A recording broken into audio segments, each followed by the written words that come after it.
Hey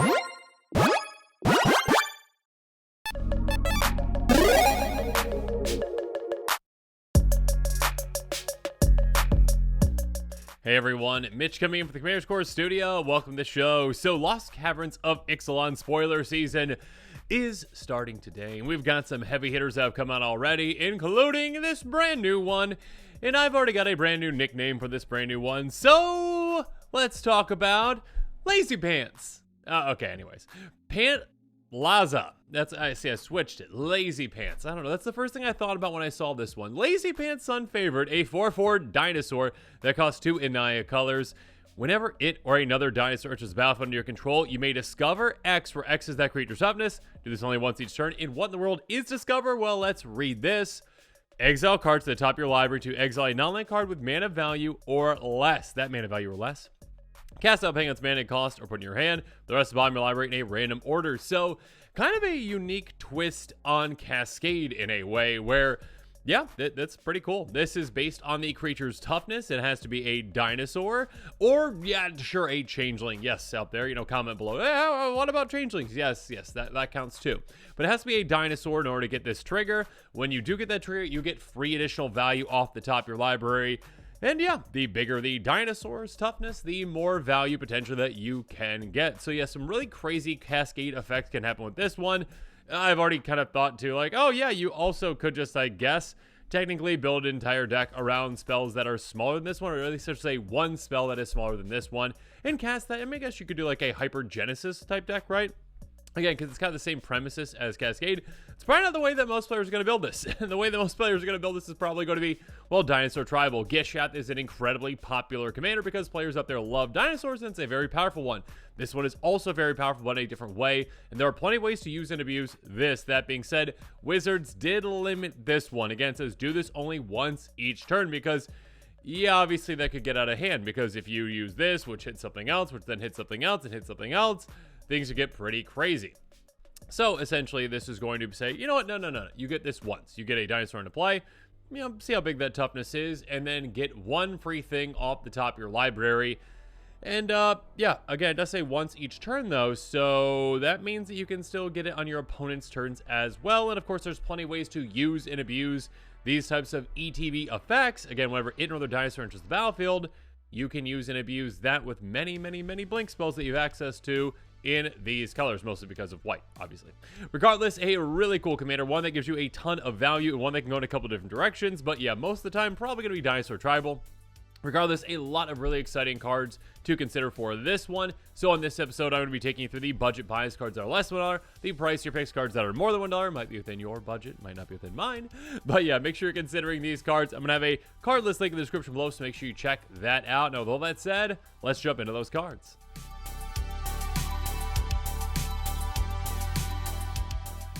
Now, first up, yeah, over the years, we've gotten more and more powerful creatures and ones that don't cost all that much. I mean, price-wise and mana value-wise, 43 cents for Galta and Mavrin. Technically a dinosaur vampire, because it's like both of them.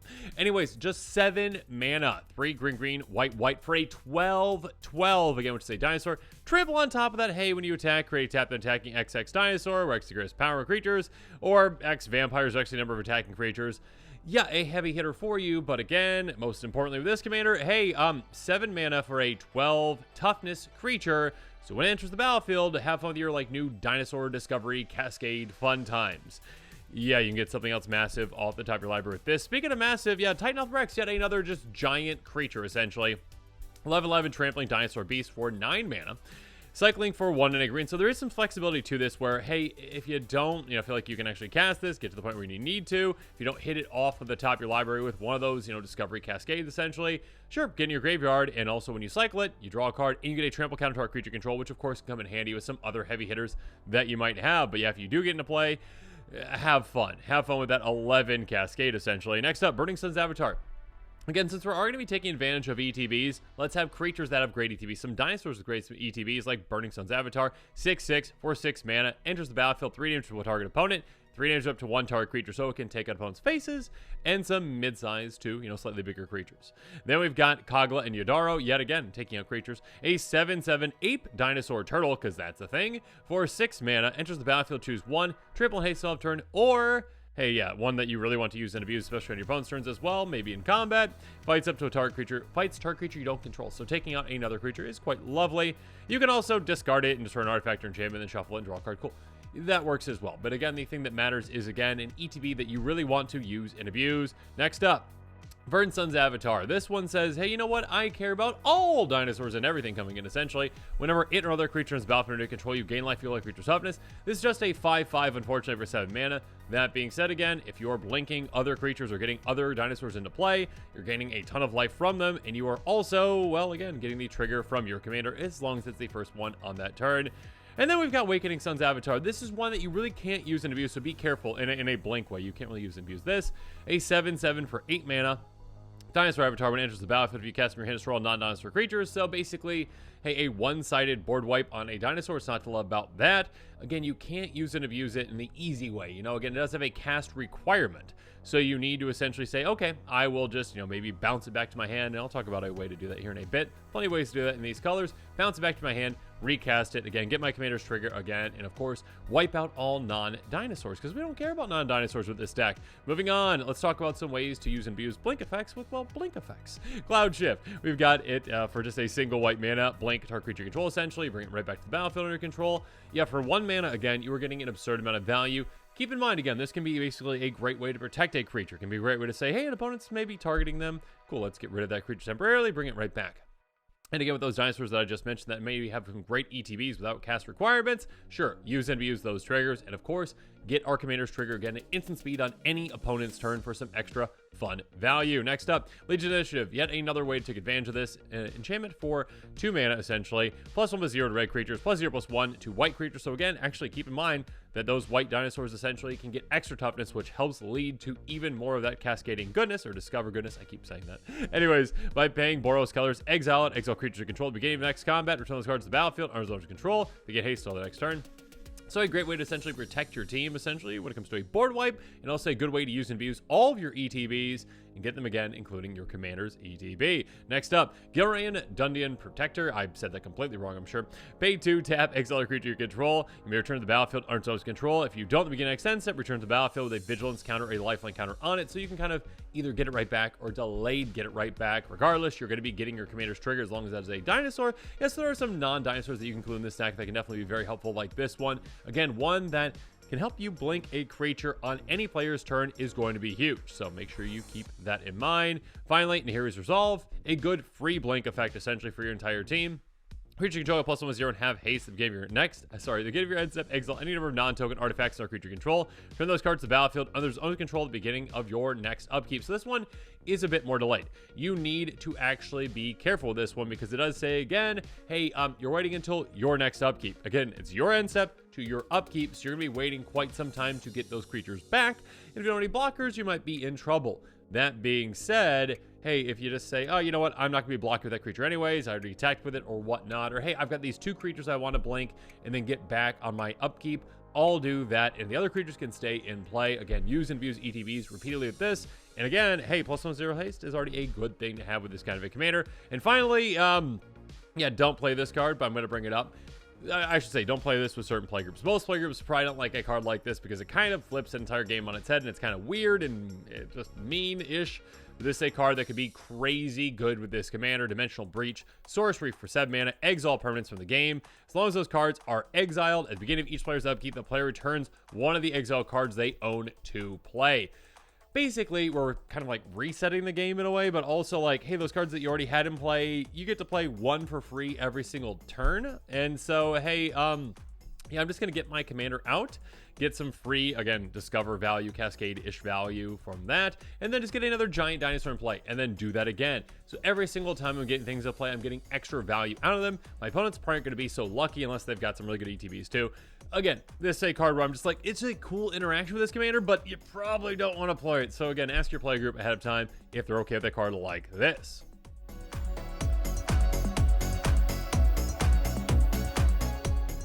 Moving on, let's talk about some pricier picks. Again, cards that are above $1 outside of my budget, but might be within yours. Tali Primal Conqueror, gross card. When it enters the battlefield, each player exiles cards to the top of their library to exile a non-land card. You may cast any number of spells from among the non-land cards exiled without paying their mana cost. It also can transform into a giant, one-shot KO on any player. That being said, yeah, hey, this is one that you'd love to use and abuse, that ETB, because you basically get 4 cards for free in addition to the other card that you're getting for free off the top of your library with that Discover, and 7 toughness isn't nothing. So there you go. Yeah, this is probably the grossest ETB that you can really use and abuse with a commander like this. Next up, Polyraptor. This is a creature that can really help you out. It's a gross creature. It's one that has a lot of combos that I don't think it's ever been reprinted. It's a very expensive card, a 5/5 dinosaur that has Enrage. Whenever it's dealt damage, create tokens a copy of it. So again, there is combo potential for it. That being said, at the very least, hey, it's a 5/5. If your opponents hit it, then you get another 5/5. So again, if you're swinging with it, or if you're blocking with it, you get another 5/5, and that's going to trigger your commander, because again, that is a dinosaur. Yeah, and of course, those copies can just kind of proliferate further and further and further and just become gross. Moving on, speaking of gross, Zakama Primal Calamity. 9/9 Elder Dinosaur with Vigilance, Reach, and Trample enters the battlefield. If you cast it on tap, land you control. Then it's got 3 activations, all of which are very good. That being said, again, hey, yeah, for 9 mana, you're getting a 9 toughness creature to trigger your commander and get a lot of value. And also, oh, by the way, you get to untap all your lands, and then you get to utilize them again. So yeah, pretty gross. And of course, in a deck that's looking to use and abuse ETBs, again, this is a cast requirement, but of course, we will have ways potentially to bounce this back to our hand, and maybe even some ways to go infinite with it as well. Next up, Galta Primal Hunger. Very simple, very effective. 12/12 for 10 green, so 12 mana in total. It's going to cost X less to cast, though, so you can reduce that 10 down because X the total power creature you control. So hey, with just a couple of dinosaurs in play, maybe even just like 2, hey, you can reduce this down to essentially nothing. I mean, even 1 dinosaur, I guess I should say. For just 2 mana, you can get a 12/12 Trampler into play. Again, a great way to get an absurd amount of value off the top of your library thanks to your commander. Moving on. Some more pricey blink effects. Ephemerate, please reprint it again, Wizards.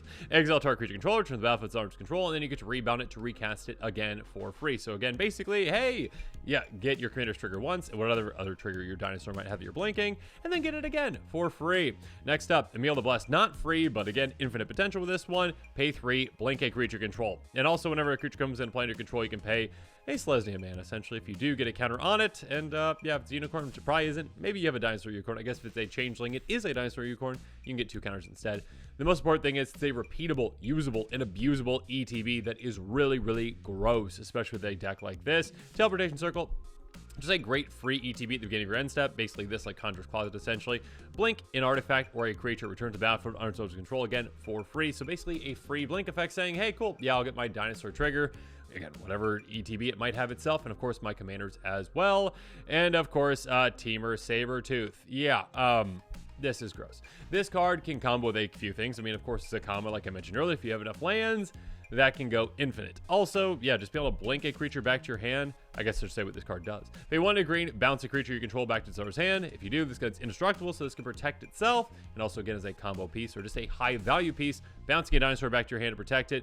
And then also just utilizing that by bringing it back into play, by casting it again, and then there you go. Get your commander's trigger and get its own ETB again. Do a lot of really gross things. So again, overall, there's a lot of gross things that you can do with this commander. I mean, again, the base version of this is probably Dinosaur Tribal, and even just a base Dinosaur Tribal deck that's not really focusing too much on blinking is still going to get a ton of value. That being said, of course, you can lean into blinking, you can lean into bouncing, you can lean into other just disgusting things. Please don't lean into Dimensional Breach unless your playgroup's okay with it. Or yeah, you could just do like a Hyper Genesis build around this. Yeah, there's some different kind of ways you can play with this. It's kind of like different Cascade-ish mechanics. So yeah, it's a very, very cool commander, one that I'm sure is going to be pretty popular because players, again, love dinosaurs. Let me know your thoughts are on it in the comments below. If you are interested in any cards I've talked about in this episode, make sure you check out that card list link in the description below. And yeah, make sure you're staying tuned to this channel for more exciting quick takes and spoilers coming up. And of course, as always, thanks again and have a good one. This show and episodes like this one are possible thanks to viewers like you. If you're looking for an easy way to help support this show, make sure that you like, share, and subscribe. Also, hit that bell notification icon so you don't miss any new episodes. You can also go check out our playmats and other merchandise at thecommandersquarters.com. We also have a ton of brand new t-shirt designs in stock, so make sure you check out those as well. Another easy way to support this show is with our TCG Player affiliate links. So whether you're buying a deck or individual cards, you can use this general link right here or one in the description. And the final way that you can support this show is by supporting us directly by becoming a patron. There are many benefits to being a patron, and I truly couldn't do this without all of their support.